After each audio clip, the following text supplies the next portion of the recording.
We're around 15 kilometers from the actual launch pad, but here in Jupiter, some very important decisions are taken, aren't they, Sunny? Take us through the main actors we can see here on Flight 146. Yes, so there are 3 operational managers working the Arianespace mission Flight 146. The launch center provides a range operation manager, Thierry Villemar. From Arianespace, the mission director, and he should soon be in picture, that is Gilles Trier, and he's in contact with the customer DirecTV. We're also hear from the launch operations manager, Pierre-François Beneteau, at the Launch Control Center after the campaign film. Right, well, of course, as well as the people you can see here, many others have put a lot of hard work in. So let's have a look at this.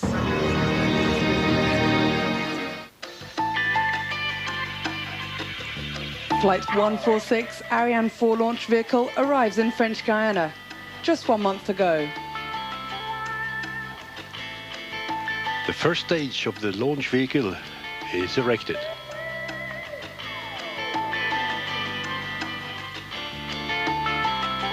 The second stage goes on next.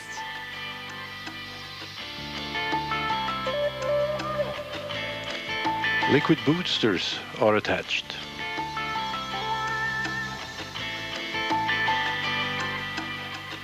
The third stage is put into place.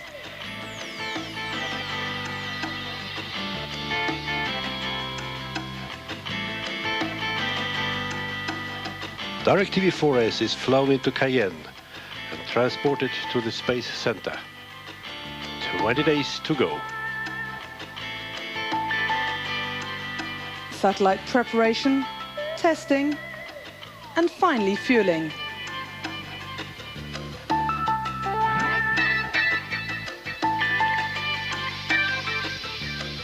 The electronic equipment bay is integrated on the top of the launch vehicle. Launch vehicle transfer to the launch pad. Just 10 days to go now.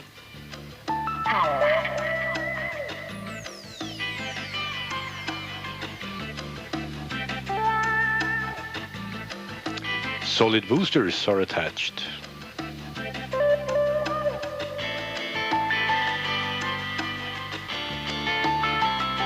The satellite is mated with the adapter.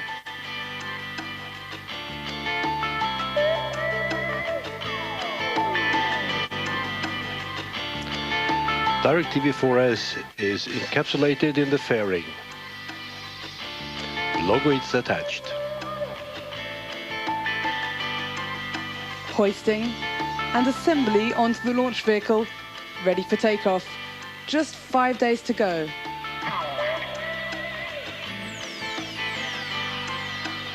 In conclusion, we're now ready after 1 month's work and want to congratulate Boeing, DirecTV and Arianespace for being ready to launch tonight at 9:35 p.m. Well, back here in Jupiter Control, we're going to find out about some other important people. Sunny, take us through the people we're going to see coming up on our screens in just a few moments. Yes, the senior Arianespace management is gathered in the flight directorate. And here is the leader, Jean-Marie Luton. He has at his side Edward Perez, who is the technical director. And they're there to take necessary decision if some unplanned happens. And that includes the operational director, Jean-Marcel Agas.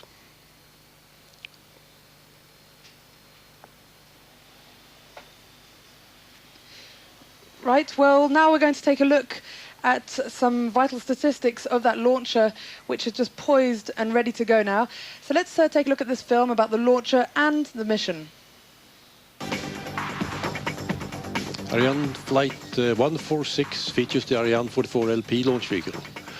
The satellite DirecTV 4S is built by Boeing Satellite Systems for DirecTV.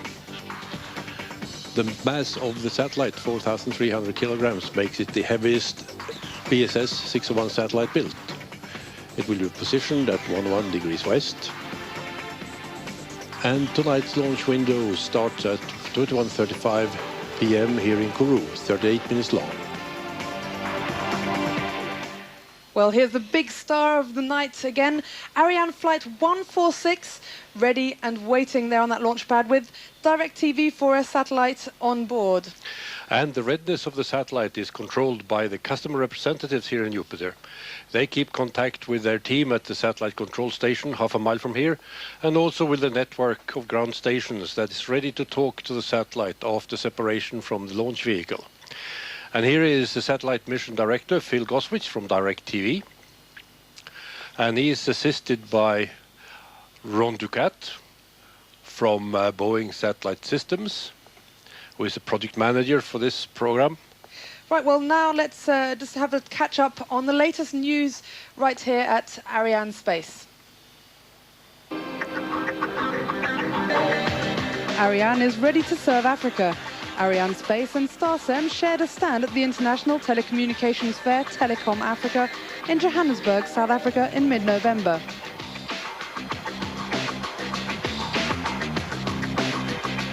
Solid rocket boosters successfully hot-fired the test bench here in Kourou. The aim was to check the behavior of an upgraded nozzle and to test the diversity of an alternative fuel supply. Ariane 5 will soon be getting a new upper stage. It will use the same engine as Ariane 4's third stage. Cryogenic arms will be added to the launch table for fueling. They passed qualification last week here in Kourou.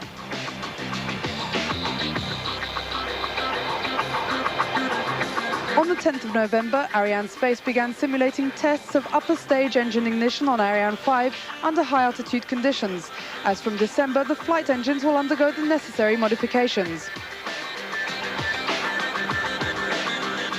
The European Space Agency Council meeting at ministerial level in Edinburgh spelt success for Ariane. The 4 Ariane programs were approved, including the Ariane 5 Step 3 program and the Guyana Space Centre. Ariane is recognized to be a top priority for Europe. The Galileo navigation system was also widely supported. Only 2 days have passed since Edinburgh, and now I can assure you it was a real success. I would like to thank the European ministers who met in Edinburgh and expressed their firm conviction that European access to space is of utmost importance. A number of programs were fully subscribed. This will help us to maintain our competitive edge on the world market and will be a major asset for Ariane Space.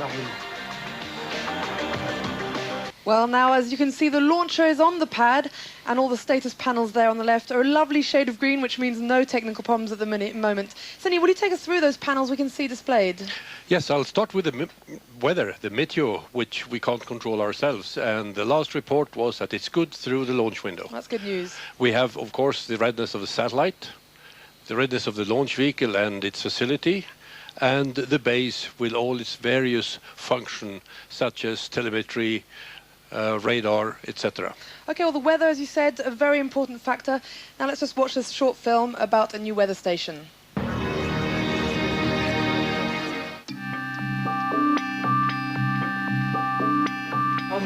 Romuald is the acronym for the new weather radar of the CSG for local and remote weather observation. The station is located at the Montagne des Pères. The radar's range is of 400 kilometers. It is extremely accurate. If we want to scan at a shorter distance, say 50 kilometers, we can get information every 250 meters in the form of 1 pixel every 250 meters. Furthermore, it is automatically calibrated, which guarantees stability over a period of time. We have 2 main operating modes. One is horizontal, whereby we scan 360 degrees at a fairly low elevation angle. This provides us with an overhead view, giving us the position and subsequent displacement of the cloud cover. This is what we call a horizontal scanning mode. The radar can also be operated to scan volume. It rotates at different angles, scanning space. Then the workstation processes the data received, providing a 3-dimensional picture. Here, for instance, you see a view from above, the cloud's position and shift, and up here and on the side, we get a lateral view of the clouds. the cloud's thickness reaching up to 5 or even 7 kilometers. As far as the launch is concerned, this radar is particularly helpful because of the faster rotation of its antenna. This provides us three-dimensional information every 5 minutes, as compared with every 15 minutes with the former system called Rodin. One of the meteorological criteria to get a go for launch depends on the vertical development of the cloud cover around the launch pad, something that can change very quickly here in French Guiana. Receiving 3D info every 5 minutes allows for more accurate transmission of go, no-go criteria, particularly the switch to go status. Well, as you can see for yourself, all the parameters, including the weather, are still green. And so in a moment, at T-6, we'll enter the final countdown, or what's known as the synchronized sequence. That's a critical stage of the launch, isn't it, Sonny? It is indeed. The two ground computers used during the launch vehicle preparation now enters an automatic phase, where they configure the vehicle for further flight and also check each other that all commands have been correctly performed. There are numerous important actions that have performed, such as tank pressurization, switch to launch vehicle onboard power, start of first stage servo motors, and many other. Right, we can see Christophe Bardou there on the screens. And he's the mission manager for this flight, or the RCUA, as we call it.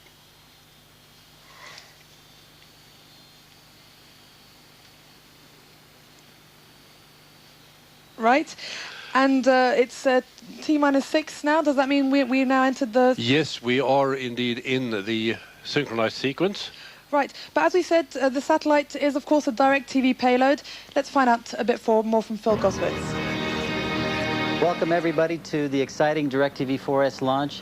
I would like to welcome all of my fellow employees from DirecTV and our friends at Arianespace and Boeing Satellite Systems.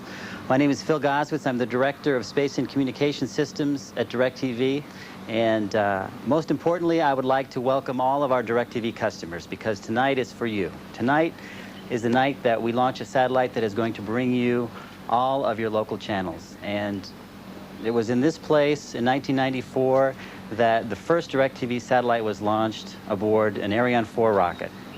In addition to the 5 satellites that DirecTV has in orbit, this will be the 6th satellite. This satellite is different.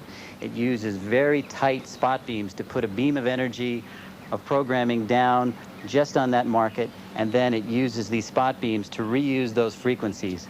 And this technology allows us to provide much more programming with the same precious frequencies. So this satellite, DirecTV 4S, will supply as much television programming as all of our original DirecTV satellites did combined. Well, we started working with Arianespace about a year ago, and there's only one reason that we decided to work with Arianespace, and that was they build the most reliable launcher on Earth. Tonight's launch will be the 65th straight successful launch of the Ariane 4. It's clear that we've put our local channels and our precious satellite in very good hands. Also, I would like to say congratulations to Randy Brinkley's team at Boeing Satellite Systems, because tonight marks the 200th launch of Boeing Satellite Systems satellites. All I can say is this is as good as it gets. We have DirecTV standing with Boeing and with Arianespace, and as we love to say in Los Angeles with our Lakers, it's showtime. So right now, it's showtime. Right, well, that was our client, DirecTV's Phil Goswitz, sounding very enthusiastic, and Sonny and I actually spoke to him earlier, and he did really emphasize that all-important partnership with Arianespace and the launch base here in Kourou. Well, we're now into the final few minutes before liftoff, but earlier on today, we saw the withdrawal of the gantry from the launcher. Sonny, could you tell us a bit about that? I will do that. The gantry, which is a big construction building, protects the launch vehicle, and not to mention personnel, and provides access to all levels for final preparation tasks, including integration of the payload composite. And so here we have pictures of that, the removal of the gantry earlier on, just about 5 hours ago, wasn't it, Sonny? That's about 5 hours ago, and the gantry, which is a 98-meter high building, weighing 4,000 tons, takes 1 hour to get out the way, the 80 meter from the tower. Right, well, we're back in Jupiter now, where all parameters are still green for go, as you can see there on the left-hand side of the screens. And the synchronized sequence can continue. And only a few minutes now to go until the moment of truth. But Sunny, explain for us what cryogenic arms are, because I've been hearing a lot about these arms over the last few days. It would be interesting to have your explanation.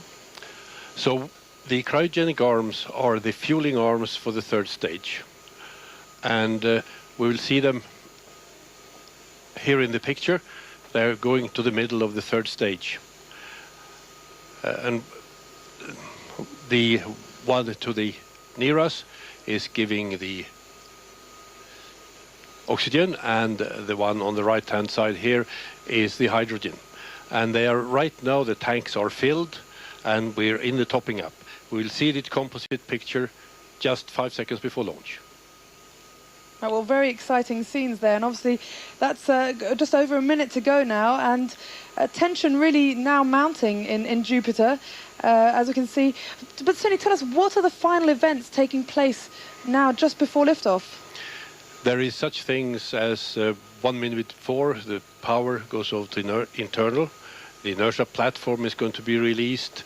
We will have the cryogenic arms. After that, the ignition. 4 minutes of controlling that all the 4 liquid engines work, come on to lift off, and then the solid boosters. Right, well, there we have it. We're actually into the last minute now. Welcome to any latecomers around the world, including DirecTV viewers, people watching Space Night in Europe, and of course those of you who are surfing the net tonight over the Ariane Space homepage. That's www.arianespace.com. And anyone else who's sharing this very exciting event with us. Our best wishes, of course, go to DirecTV. Have a good trip on Ariane Space Flight 146. Now make sure you keep your eyes on the screen, and Sunny and I will keep quiet now for the final countdown and liftoff, and we'll just let these images speak for themselves.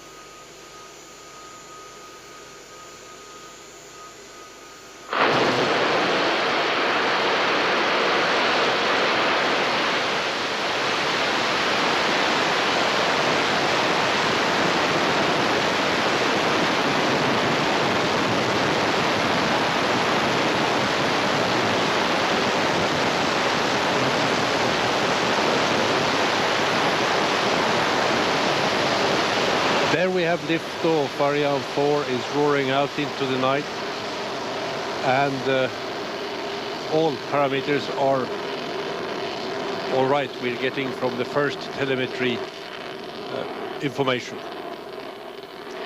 The more than 5,000 tons of thrust is pushing the Ariane 4 vehicle up into the sky.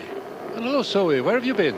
Well, I just went and had a look at that. What an incredible sight. Really a great symbol of man's technological achievements. But so you've actually seen quite a few of these yourself. Is it still as exciting as the first time? It is always exciting. It's been over 30 launches, I think, and every time, even if it is professional and even if it's a bit routine, it's the same excitement every time. Well, I mean, I must say it's amazing to see more than 400 tons just thrust straight up. Oh, and we can still feel a tremendous rumble right here in Jupiter control room, but that's from the sound of the launcher. I don't know if you can hear that. We can certainly see the picture of that launcher just going straight up, and on the left in the blue there's a curved trajectory. Could you take us through that, Sunny? Yes, the trajectory is following the launch vehicle, all pre-programmed in the computer. Below you have data for the flight, the time, the altitude. We're now at 23 kilometers and it's increasing, and we reached 0.75 kilometer per second. And we've already had the separation of the solid boosters. Right, the separation of the boosters. What actually happens to those boosters? Do they fall down? Where do they go? They are released only 1 minute and 4 seconds after takeoff, and they fall in between the range and the sea. But is there any risk of them actually landing on anything important? I'll tell you that after the separation of the first stage. Right, we're just No, separation of the liquid boosters. We're not there yet. Yes, they are programmed. They follow the launch vehicle after they're burnt out a bit until they are free from damaging any installations. And that was an animation of the separation of the liquid boosters. And how, could you explain how are they separated from the actual launcher? You have pyrotechnics cutting the attachments, and then you have actually small rockets on the top of the liquid boosters that separate them from the launch vehicle. And then we have a shot of Phil Goswitz of DirecTV smiling on the phone. Does that mean everything's going well for now? Everything is going all right. You can see on the curve that we are performing well along the trajectory. Right. And what's the next big horizon we're waiting for, Sunny? It's coming up, separation between the first and second stage. Right, and when can we expect that? It's happening now. Wonderful. So we have had a separation of the second stage. We see here an animation. And here at this instance, you have you start up of braking and motors on the first stage, which would separate it from the second stage. And on the second stage, you accelerate a bit in the beginning before you ignite the stage to have the fuel in the bottom of the tanks. And so going back to those boosters separating from the launch vehicle, what about, I mean, is there any chance of them falling onto an aircraft or onto a boat? Yes, in principle, but as is generally done, you send messages to aircraft, to boats, that this occurrence could happen, so they can keep away. So it's up to the skipper of the boat to ensure that he's not in the way. Let's hope he hears those messages. So now what's happening now as we watch these? We have reached now the outer part of the atmosphere. The air is sufficiently thin that we can get rid of the fairing that has been protecting the satellite during the atmospheric flight. Right, and why do we get rid of it now, Sunny? Because when we don't need it, we get rid of the hardware directly. And we saw the Secretary General of Arianespace, François Boussita, who is looking with interest on what's happening. And tell me, is the separation of the fairing, this protective fairing, is it similar to the separation of the stages of the actual launcher? The principles are the same. You're using explosive cords to cut the fairing in half, and you have springs that will separate it from the launch vehicle itself. But is it a bit like an eggshell in a way? It's similar to an eggshell. And we're now closing up. You can see that this goes very fast. We are closing up to the separation between the second and the third stage at this time. Right, and that's happening just now as we watch these pictures. Yes, the separation has occurred and the third stage has ignited. So take us through these pictures we can see here. What's this computer simulated? So this is only the next separation between the second and the third stage, and we are now in the final stage burn, which is going to take quite a long time. Right, and now, is this right? We're waiting for the acquisition from the first tracking station in Natal, Brazil. Is that right? Yes, we have had tracking from Kourou with telemetry. We need to have tracking all down our trajectory. Right, and tracking stations are quite important, aren't they? Not only to help the launcher check its own position, but also for Arianespace and the clients to check flight data after the launch. Yeah, no, in particular, even direct, we get flight data here in Jupiter. And how is the information transmitted back here to Jupiter? It is going from a downrange station which is far away. It's going by satellite, actually. Similar satellite to what we're launching tonight. And it's coming to a place outside of Kourou where this data is verified and transmitted here to Jupiter. Right, and what's the next big stage we're waiting for? So we are now following the trajectory, and as it can be seen from the trajectory curve, we're going still climbing, and then the altitude is going to go down again. The third stage is optimized in a way that... Right. Well, let's find out more now about our client, DirecTV. Obviously, it's their satellite, which is actually their big bird, which is actually going up there. Let's watch this film with Eddie Hartenstein, who's the president of DirecTV. He's going to give us his thoughts about this satellite.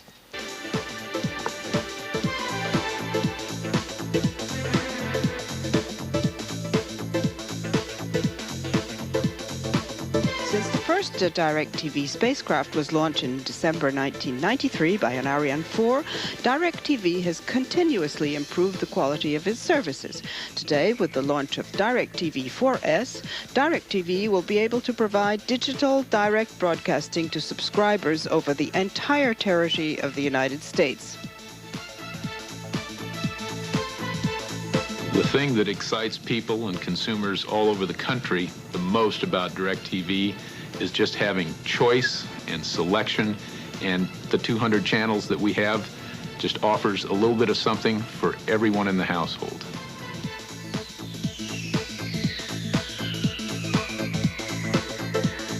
I think the thing that our consumers have told us that differentiates DirecTV from cable is quality, that's picture and audio, value, just the price they pay, and the service. Unparalleled levels on all three of those.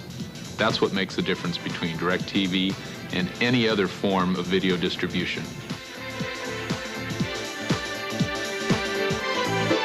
I think some of the benefits for subscribers are that they, for once, can get crystal clear pictures and sound in over 200 channels to choose from. Get sports events, get movies that they heretofore were never able to get on cable television or any other form of television at home. I think the biggest question that consumers have is, can you still get your local channels once you've installed DirecTV? And the answer is an emphatic yes. If you're getting them today, you can get them after you get DSS and DirecTV installed. And for those homes that didn't have local channels, we can bring in distance signals from network affiliates. So the answer is yes, you can get your local channels when you have DirecTV. Beyond the core residential business, DirecTV has enjoyed enormous success in the bar and restaurant and lodging industries through hotel rooms, hundreds of thousands of hotel rooms, tens of thousands of bars and other public viewing areas. And we're making big inroads into the multiple dwelling units, the apartments and the condominiums as well. And tonight, DirecTV uses top technology to provide you the best digital entertainment experience available anywhere.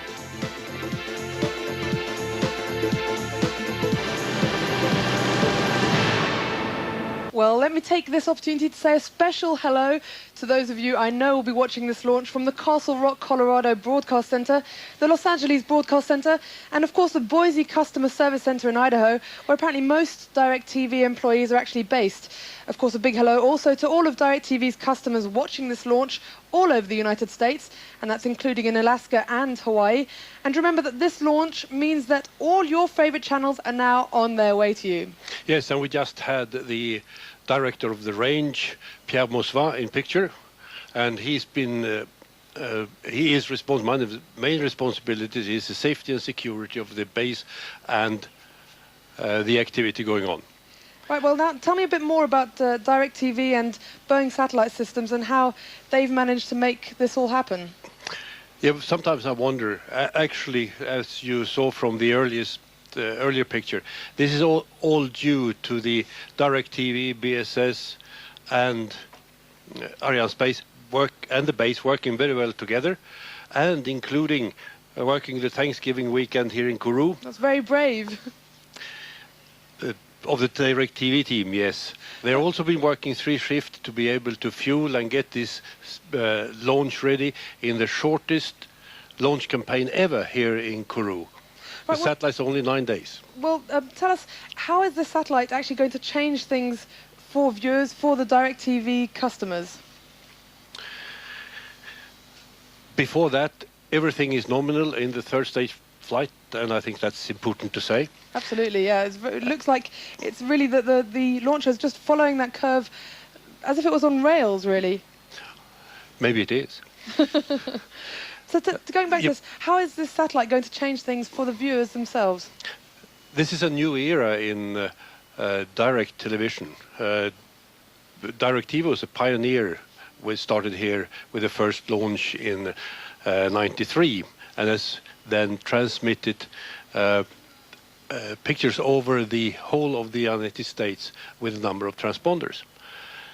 That would be programming for everybody and not particularly for any state or any town in the United States. From now on, this satellite has 41 spot channels. And with a spot channel, it means that you, with a rather narrow beam, can select the major 41 areas in the States with local television. So from now on, with DirecTV, you can get also your local station, not only the national programming. Well, I'm sure that's wonderful news for all those viewers. Another important actor here is, of course, the European Space Agency. Here is the director of it. My name is Fernando Doblas. I'm ESA's representative in French Guiana. My mission is twofold here in French Guiana. On the one side, I am the representative of ESA, as I said before, in Guyana, and therefore I represent the whole agency in front of the local authorities, the administration, the visitors, the media. On the other side, I'm responsible for the management on site of the contract by which ESA finances 2/3 of the fixed costs of the CSG. Finally, we are following the different programs on site, the Ariane programs on site, on the different programs like Ariane 5 Plus, Ariane 5 Infrastructure, and Ariane 5 ARTA. Finally, we assume our responsibilities as owners of the facilities on site, in particular the Ariane launch facilities and the industrial facilities for the production of elements of the launcher. On the other side, and it's very important also, I have the responsibility, and I see it as a very important one, to ensure the promotion of the CSG in ESA and towards member states. The intrinsic capability and intrinsic quality of this base, to promote that, and to promote also the fact that this base is strategic, of strategic importance for Europe. And I tell you, I don't lose any opportunity to remind that.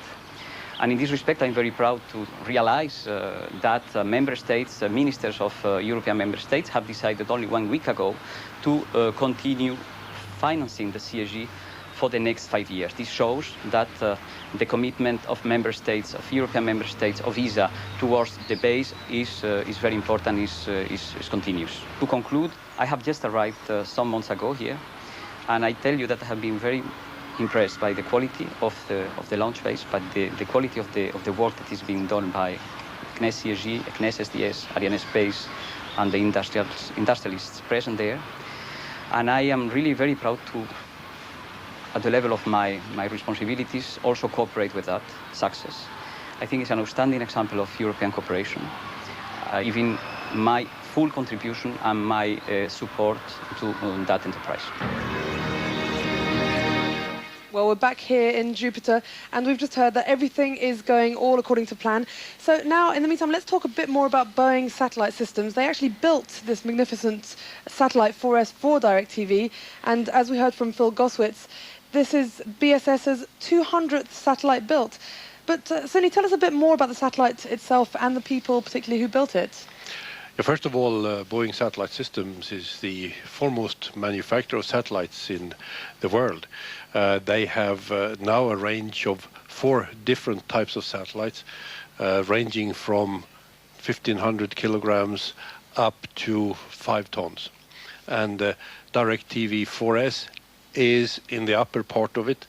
It's a so-called BSS 601 high power. Right, well, here we can see Phil Goswitz and Ron Ducat there of DirecTV. And they are intensely following our way up to the separation here in the last minutes of the third stage flight.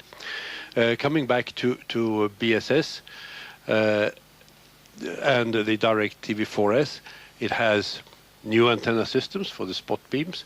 It's also, due to the high number of transponders, it's got the most modern solar cells, which are called triple junction gallium arsenide, and I'll tell you what all of that's about after the transmission.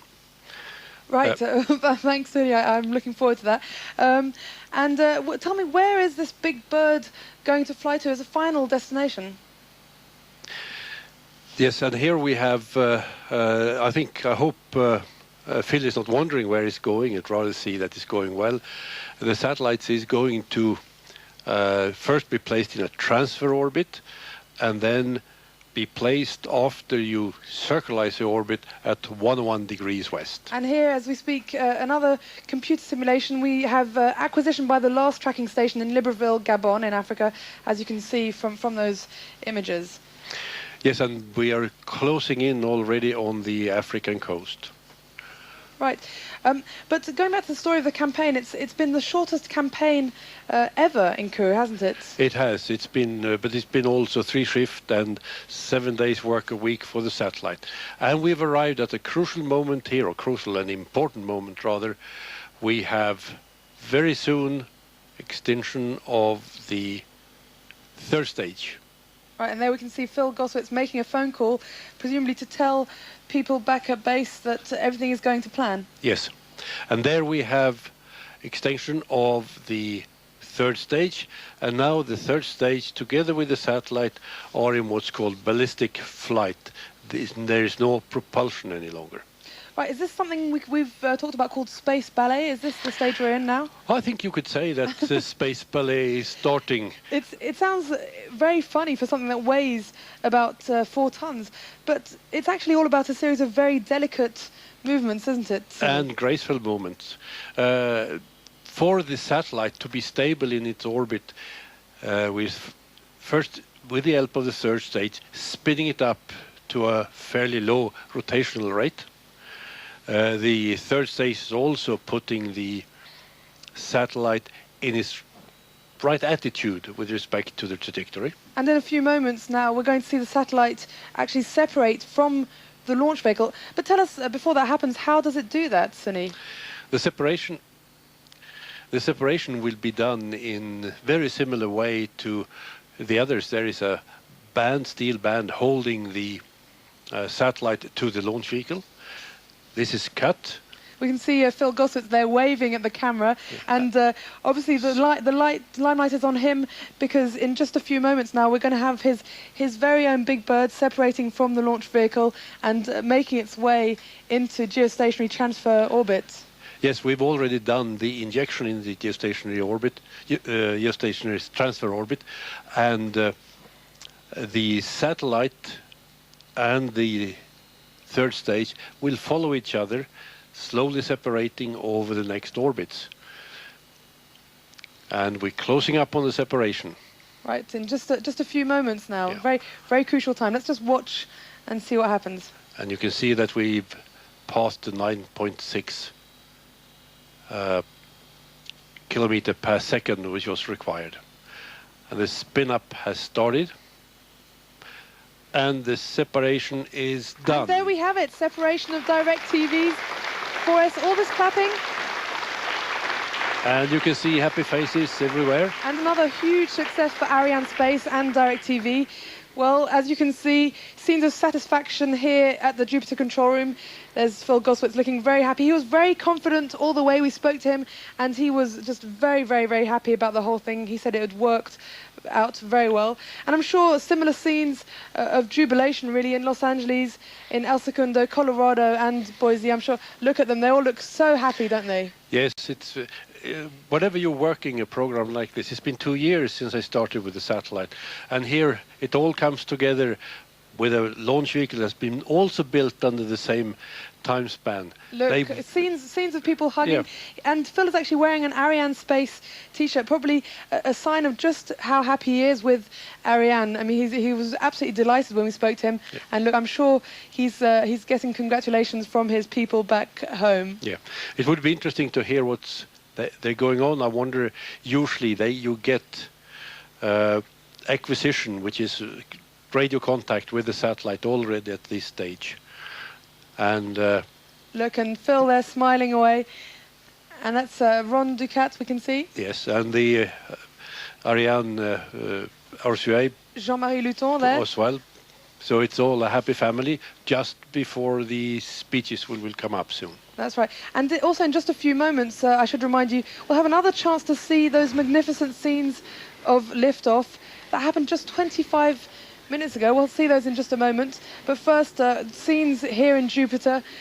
People very, very happy. Another huge success for Ariane Space, for DirecTV. The big bird has been launched.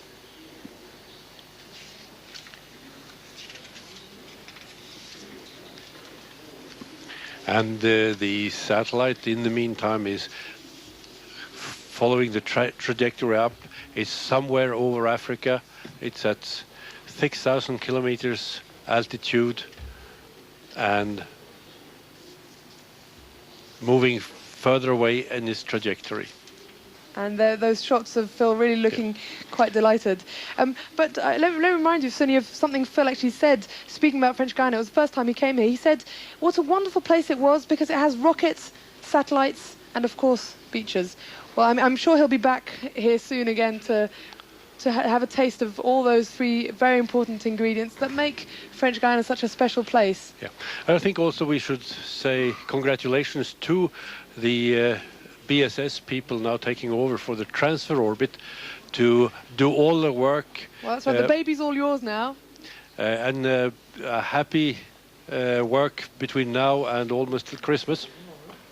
Okay, and now we're going to have scenes of that wonderful liftoff, those wonderful moments not that long ago. Just take a look at those pictures, speak for themselves.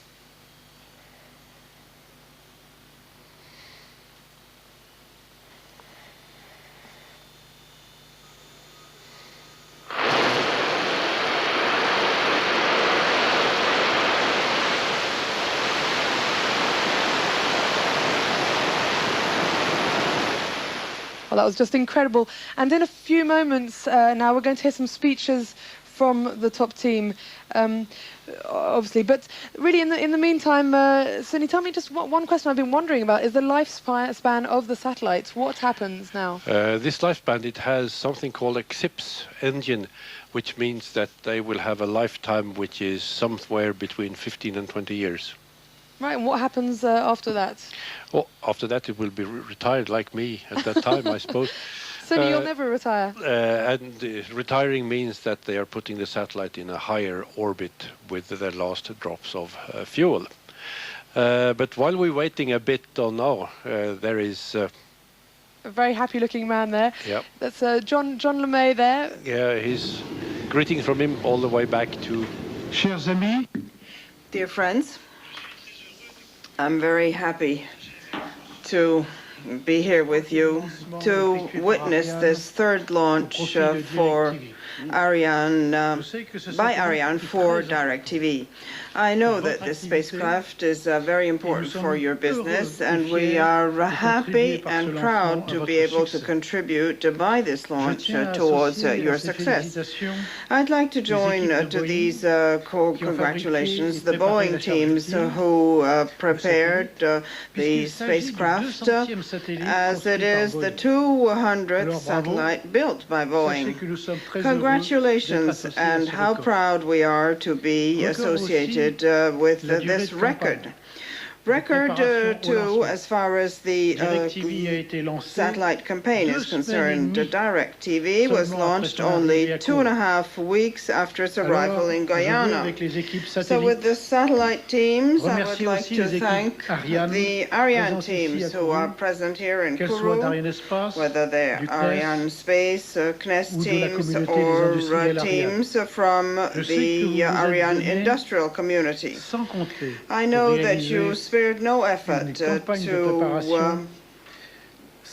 provide a preparation campaign that is the very shortest of the Ariane history, and thus to satisfy our customer.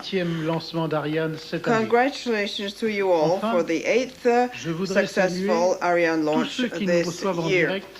And I would like to congratulate all those who are receiving this broadcast directly all over the world, whether it's in Washington, D.C. or El Segundo in California, where I know that many friends from Boeing and DirecTV have gathered to witness the broadcast. Now, I'd like to speak about the future as far as the work is concerned that should lead Ariane 5 back on track. The work there is taking place in a very methodological manner, and we have already overcome important steps. We have validated the test bench of the engine. We are able now to very well simulate the conditions encountered by the engine when it is ignited in high altitude. We have been carrying out a test campaign since the 10th of November, and this series of tests will allow us to choose the changes necessary in December. We will then change the flight engine and qualify it.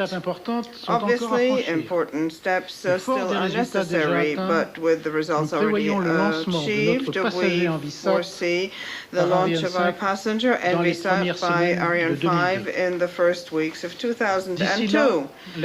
From now until then, activity will continue with Ariane 4, and we shall launch the spacecraft INSAT 3C for ISRO, the Indian Space Agency, on the 16th of January on board an Ariane 4. I'd like to thank you for your attention, and now hand over to Phil Goswitz.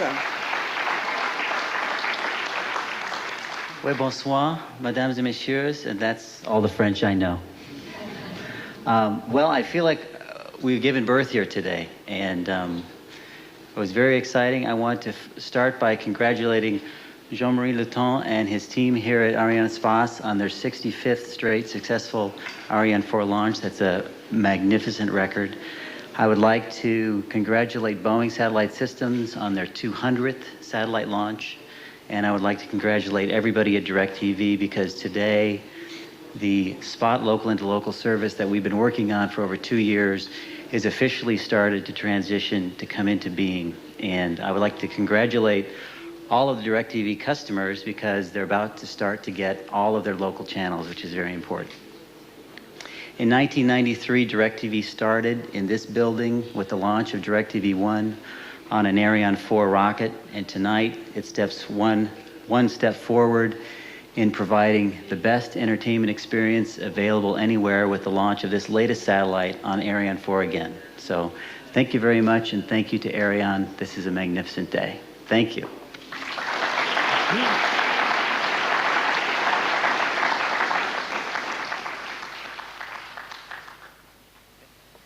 Fantastic, what an experience.